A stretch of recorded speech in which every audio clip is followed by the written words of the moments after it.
đã qua lo so lỡ dù ra trong bao quê nói lời dù chân đi chân lo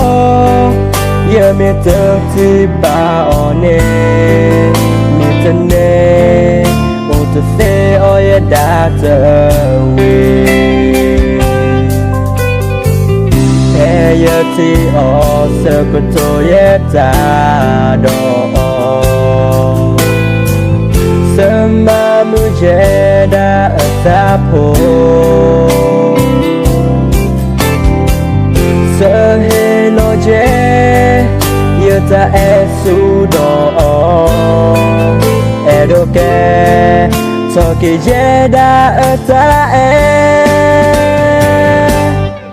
ba na yili na te nha sao na yili na te nha ba sa yete to top le to bo o kha le yata sa du te nha jana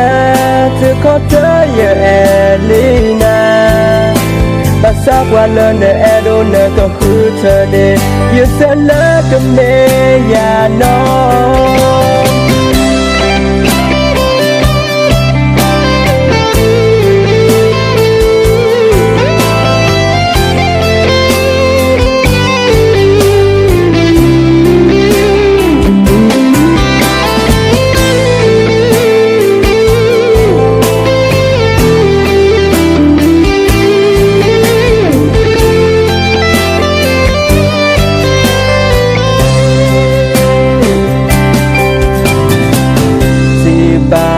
đã qua lo so lỡ dù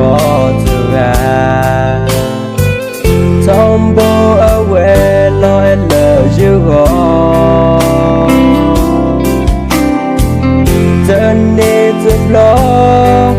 giờ mi tơ thì ba nè mi chân nè ô tô xe ôi đã trở về giờ thì ở sợ cực tôi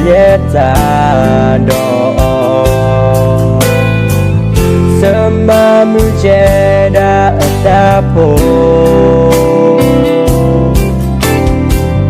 sợ hê lo che giờ ta e su đó e đồ kè cho kỳ che đã ở ta e ba na yili na te nha sao na yili na te nha ba sa yete to top le to bo o ka le yata sa du te nha jana to ko to ye elina ba sa qua le ne edo ne ko khu te ne you se le ke me ya no e ba na yili na te nha sao na yili na te nha ba sa yete to top le to bo o kha le yata sa du te nha jana to ko to ye elina ba sa qua le ne edo ne ko khu te ne you se le ke me ya no